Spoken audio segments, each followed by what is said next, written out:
Au pied du Vésuve, Naples s'étend sur les bords de la Méditerranée. Mais sous ce visage pittoresque se cache une violence qui rouvre les vieilles blessures de l'Italie. Nous sommes au pays de la Camorra, la mafia de Campanie. J'avais seulement 12 ans quand j'ai vu quelqu'un se faire tirer dessus pour la première fois. Et je le connaissais.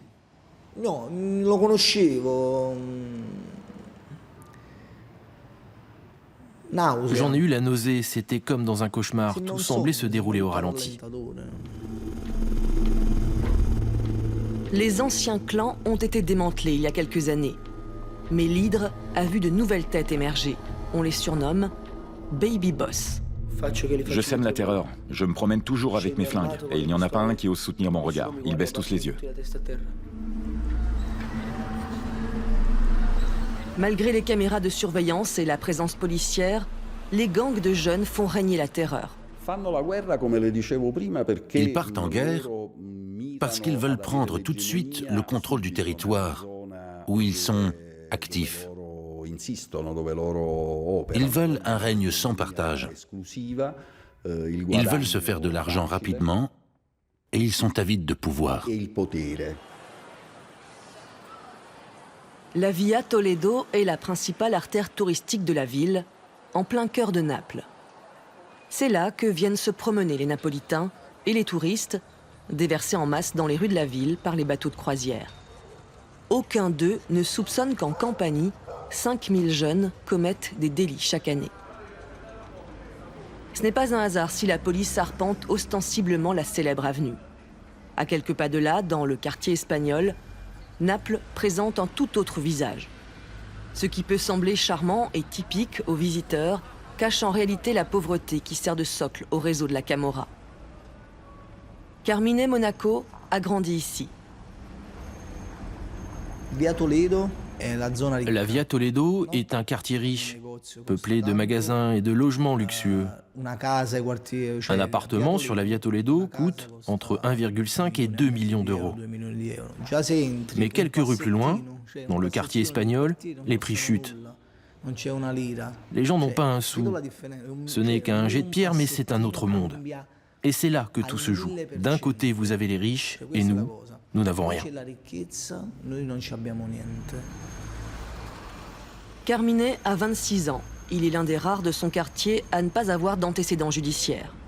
Ici, le travail est rare, et nombreux sont les jeunes et les hommes qui appartiennent à la vraie Camorra. Carmine, lui, se contente de jouer au gangster dans la série de mafia italienne à succès, Gomorra. Son rôle est celui d'Otrak, le chef brutal et sans pitié d'un gang de jeunes.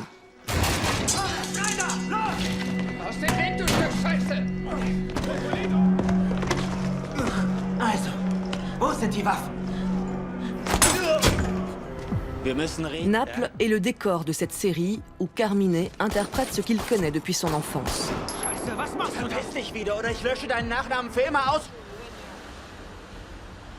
Depuis, Carmine est une célébrité locale.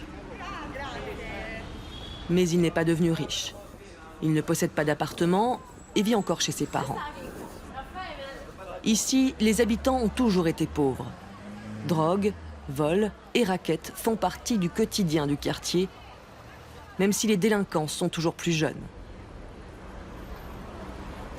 Les baby boss sont des jeunes qui ne veulent plus monter en grade dans la Camorra en commençant au bas de l'échelle. Autrefois, la mafia avait une hiérarchie. Vous commenciez par faire le guet, puis vous passiez dealer avant d'être en charge de l'extorsion, puis du meurtre. Aujourd'hui, les choses ont changé. Maintenant, le chef est celui qui dit « Je viens demain avec 4-5 hommes, je te tue et je prends la tête du clan ». La violence s'installe dans la ville. Et à 13 ans à peine, des gamins vendent déjà de la drogue. En pleine rue, des adolescents sont aujourd'hui prêts à tuer pour 100 €.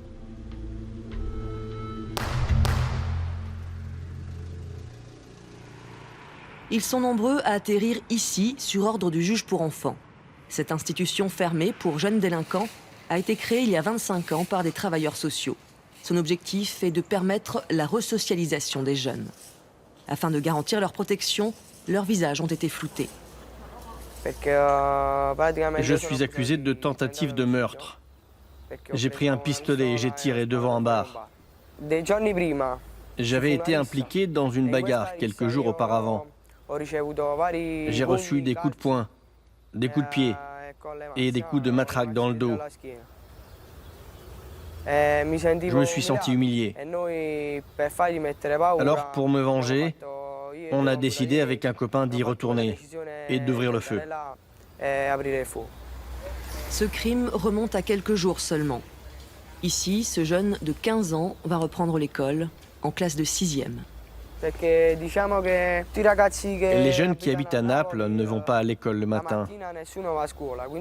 Ils traînent dans les rues de leur quartier. Ils dealent ou font des tours en scooter. Il y a aussi des types cinglés qui ne veulent pas seulement dealer, mais qui veulent aussi faire ce que j'ai fait, tirer sur des gens, et le faire tous les jours. Personne ne s'attend à des miracles.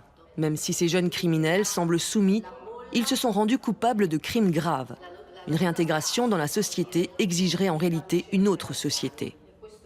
La question qu'il faut se poser est celle de savoir comment ces jeunes étaient quand ils avaient 3, 4, 5, 6 ans. Comment ils vivaient? Est-ce que quelqu'un s'est occupé d'eux? Et si oui, comment? Pourquoi ont-ils été livrés à eux-mêmes? Il ne s'agit pas là de leur trouver des excuses. Nous pensons que ces jeunes savent très bien ce qu'ils font. Nous ne pouvons pas juste les considérer comme des victimes de notre société, car nous ne pourrions dans ce cas pas les aider. Ces jeunes sont responsables de leurs actes. Les emplois sérieux et bien payés restent inaccessibles aux habitants des quartiers pauvres. Comme tant d'autres, Carmine n'a pas non plus fini l'école. Il a travaillé un temps dans une patinoire, mais elle a fermé. La plupart des jeunes travaillent au noir. Pour 70 € par semaine, ils livrent des pizzas, servent dans les bars et enchaînent les petits boulots. Cela suffit à peine à leur assurer une qualité de vie médiocre. Alors très souvent, ils basculent dans la criminalité qui peut leur rapporter 10 fois plus. Mais le juge pour enfants, Piero Avallone, reste convaincu qu'aucun d'entre eux ne travaille à son compte. Les mineurs n'agissent jamais de leur propre chef. Ils ont toujours besoin de l'autorisation d'un supérieur. Des écoutes avaient été mises en place dans l'une des enquêtes que j'ai suivies. J'ai ainsi découvert que dans chaque zone contrôlée par un groupe de la Camorra, même les voleurs doivent payer une taxe au clan afin de pouvoir exercer librement leur activité de voleur. Vous imaginez donc à quel point il est improbable qu'un mineur agisse de sa propre initiative. Nous avons 2 chefs qui sont plus âgés que nous. Ils doivent avoir dans les 30 ans. Tous les autres sont plus jeunes. Les chefs nous disent ce que nous devons faire et nous exécutons les ordres.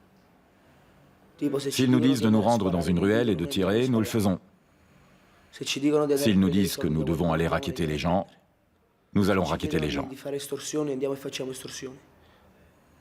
Voilà ce que j'ai gagné depuis ce matin. Tu comprends maintenant pourquoi je mène cette vie-là? Ça, ce n'est que l'argent de ce matin.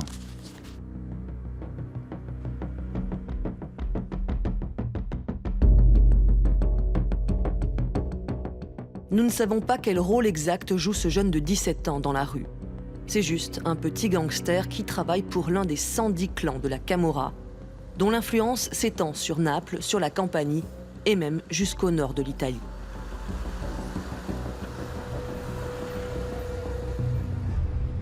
Vue de loin, Naples ne pourrait être plus belle. Pourtant, dans cette ville qui compte près d'1 million d'habitants, on recense déjà 58 meurtres de janvier à septembre. Ramené à la population totale, c'est le double de ce que l'on enregistre à Berlin, par exemple. Dans certains quartiers, la drogue est la seule monnaie disponible. Et ceux qui la vendent partent en guerre. Stessa est le nom donné à ce nouveau type de violence.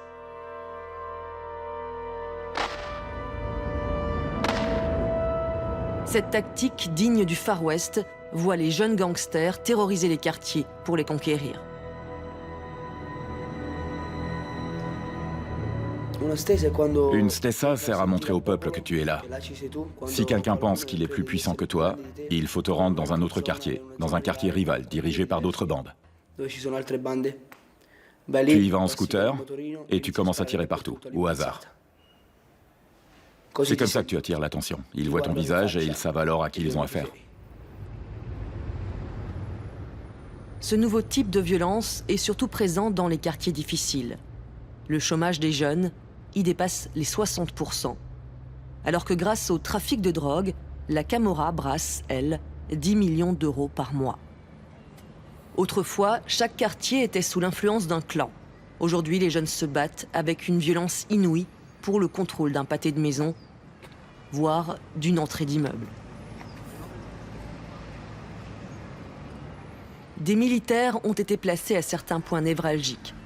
Mais dans d'autres quartiers, l'État est aux abonnés absents. C'est ainsi que les bandes de jeunes traumatisent la ville le jour et surtout la nuit. Mais pour eux, la violence n'est pas seulement un moyen de gagner de l'argent. C'est aussi devenu le nouveau rite initiatique de toute une génération. Puisqu'ils ne peuvent obtenir respect et considération, ils cherchent au moins à être craints. Si tu encaisses, tu n'es personne. Pour être quelqu'un, il faut distribuer. Il faut être respecté. Je fais ça pour être respecté par les autres. Sinon, personne ne me respecterait. Tout le monde me marcherait dessus. Maintenant, c'est moi qui marche sur les autres. Dans cette guerre, les victimes innocentes sont fréquentes. En août, elle a touché Valentino Esposito, un garçon de 19 ans. Alors que nous voulions l'interroger dans son quartier, là où il a été blessé durant une stessa, il nous a fallu partir. L'interview se fera donc dans un lieu plus sûr. Il était 1h de l'après-midi. J'étais dans la rue, près de chez moi, et j'attendais mon cousin. Nous voulions aller à la plage. C'est là que c'est arrivé. J'ai eu peur, j'ai cru que j'allais mourir. Ils m'ont opéré et j'ai ensuite sombré dans le coma. Valentino passe 3 jours dans le coma.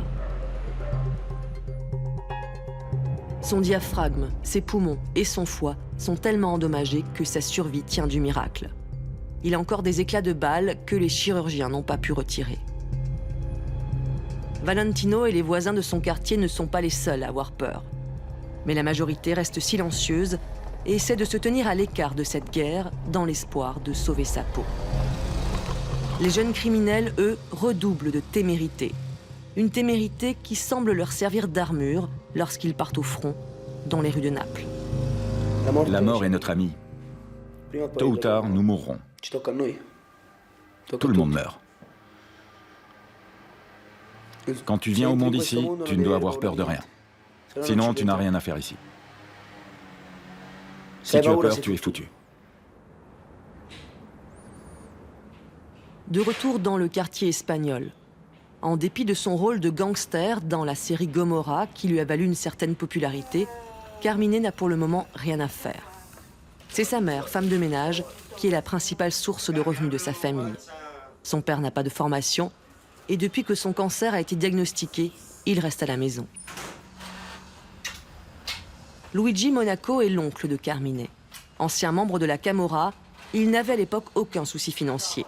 Mais il a fini par être condamné et depuis qu'il est sorti de prison, il n'a ni travail, ni revenu. Mon oncle est la brebis galeuse de la famille. Il faisait partie d'un clan et a été condamné à 30 ans de prison. Il a pu sortir au bout de 25 ans. Il a été emprisonné pour racket, tentative de meurtre, appartenance à une organisation mafieuse et trafic de cocaïne. Pour Carmine, l'exemple de son oncle a été tellement dissuasif qu'il n'a jamais voulu lui emboîter le pas. À l'époque, la Camorra était encore organisée d'après une hiérarchie stricte et elle remplaçait l'État là où ce dernier était défaillant. Le meurtre et la violence répondaient à des règles définies. Avant, d'après ce qu'on m'a raconté, les choses se passaient ainsi. Quand on envisageait de tuer quelqu'un, on soupesait d'abord le pour et le contre. On s'interrogeait sur la possibilité d'épargner la personne. On réfléchissait avant de tuer. Et il est arrivé plus d'une fois qu'on décide finalement de ne pas passer à l'acte. Cette époque est révolue. La crise de 2008 a encore nettement aggravé la situation économique des Napolitains. Ceux qui essaient de se tenir à l'écart des activités criminelles sont frappés de plein fouet, même si les gangsters ne sont pas non plus épargnés. Autrefois, on faisait du profit. Ça existe encore aujourd'hui, d'accord. Mais il ne reste maintenant que les miettes du gâteau qu'on se partageait alors.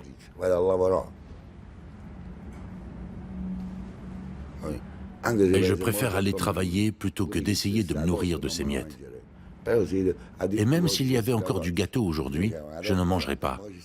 Les jeunes de nos jours se retrouvent devant un petit bout de gâteau et ils doivent en plus le partager. Qu'est-ce qui reste vraiment à manger? La mère de Carmine parvient à nourrir toute la famille, y compris les amis de son fils, avec des spaghettis à la sauce tomate. Mais cela suffit tout juste. La participation au crime organisé est toujours aussi dangereuse. Pourtant, plus le gâteau à partager est petit, plus les moyens pour en manger sont radicaux. En envoyant 400 soldats à Naples, l'armée veut montrer sa présence dans cette guerre. Les caméras de surveillance et les écoutes téléphoniques ont tout de même permis à la police napolitaine d'enregistrer quelques succès. L'an dernier, elle a ainsi saisi 10 tonnes d'explosifs, 1265 armes à feu et 23 000 munitions. Il y a 10 ans, les principaux clans de la Camorra napolitaine ont même pu être démantelés. À l'époque aussi, l'armée était intervenue pour mettre fin à la guerre des gangs. Il y a eu de nombreux morts et beaucoup de membres furent condamnés à de longues peines d'emprisonnement. Pendant un temps, les choses ont semblé se calmer à Naples. C'était sans compter sur les baby boss. Ils commettent de nombreuses erreurs, ce qui permet aux forces d'intervention d'en arrêter beaucoup. Nous parvenons aussi à détruire encore et toujours les nouveaux clans. Mais le problème, c'est qu'ils se relèvent à chaque fois. Parce que leurs membres n'ont pas une longue expérience de la criminalité. Il s'agit en fait de jeunes qui s'improvisent chefs dès qu'un autre est tué, blessé ou emprisonné.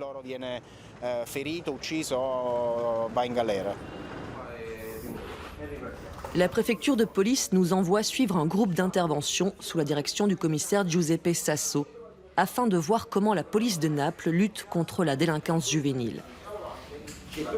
Après avoir assisté à la préparation de l'intervention, nous les suivons pour une descente de police. 6 policiers en civil et le commissaire en personne forment l'équipe. Lorsque nous arrivons sur l'une des places préférées des dealers, la police en uniforme est déjà là. L'État montre qu'il est présent et tout le monde semble connaître les règles du jeu, autant ceux qui vendent la drogue que ceux qui les contrôlent.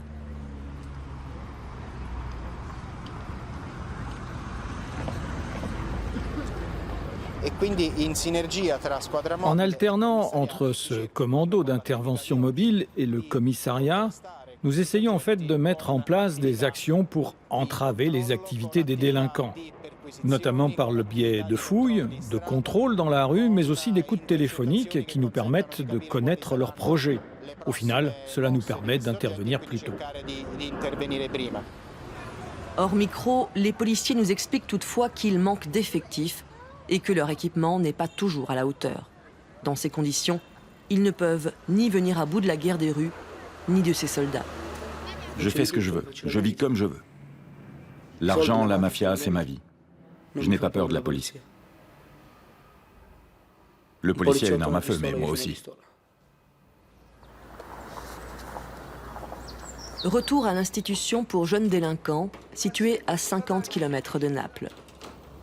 Le baby-foot est l'une des dernières libertés de ces mineurs délinquants. Presque tous les baby-boss qui ont fait les gros titres sont passés par ici. Certains ont été condamnés à de longues peines de prison, d'autres sont morts. Aucun n'a connu une resocialisation réussie. Cela n'empêche pas les travailleurs sociaux de l'association Jonathan de saisir chaque opportunité, aussi infime soit-elle.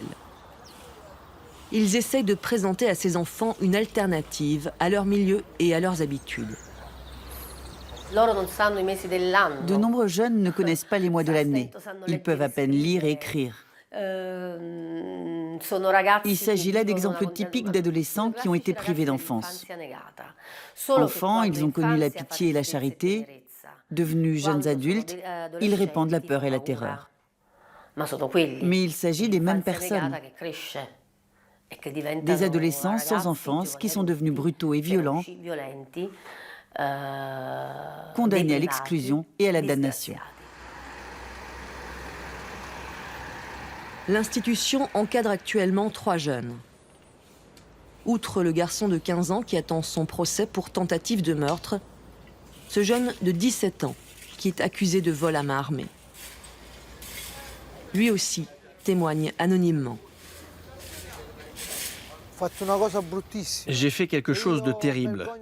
J'ai honte de vous raconter une chose pareille. J'étais avec 2 autres personnes quand nous avons croisé 3 filles. Je me suis alors rendu vers elles et j'ai commis cette agression. Je leur ai dit « Donnez-moi votre argent ».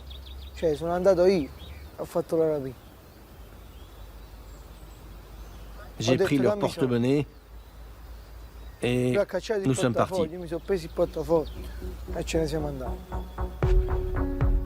Il a grandi sans son père, qui est en prison depuis des années et dont il se souvient à peine.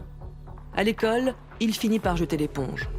Il effectue ensuite plusieurs petits boulots, puis vient la drogue, suivi du premier vol à main armée, et plus tard d'un autre délit. Aujourd'hui, il a surtout peur. J'ai peur de la prison, j'ai peur de souffrir.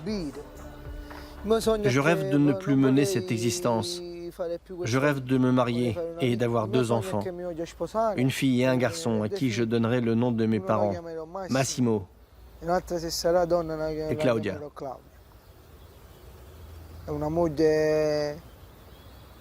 Et je veux quitter Naples avec ma femme. Ici, le masque de la témérité est tombé. Une chose est sûre, nombre d'entre eux sont désormais des asociaux.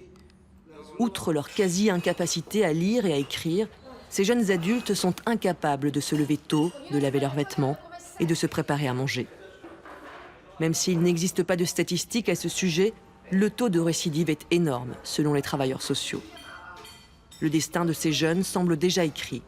Il reprendra son cours tout tracé, au plus tard, lorsqu'ils retourneront à Naples, que ce soit pour aller en prison ou pour retrouver la liberté. C'est un terrain d'expérimentation où tout se déroule plus tôt et avec plus d'ampleur que dans les autres villes d'Italie, voire d'Europe. L'évolution ici est plus précoce, en particulier lorsqu'il s'agit d'événements dramatiques. À Naples, les jeunes sont plus brutaux, plus démunis, plus violents, plus difficiles. C'est lié au contexte local dans lequel ils évoluent, celui d'une société en chute libre. Pourtant, personne ne semble en mesure d'enrayer cette chute. En Italie, ils sont plus d'1 million de mineurs à vivre dans une pauvreté absolue. Ce chiffre a triplé en 10 ans et la moitié d'entre eux habitent dans le sud du pays. Carmine Monaco, lui, a eu la chance de décrocher son rôle dans la série Gomorrah. Il a ainsi pu échapper à l'emprise d'une ville qui, à part la mer et le Vésuve, n'a rien à offrir à sa jeunesse.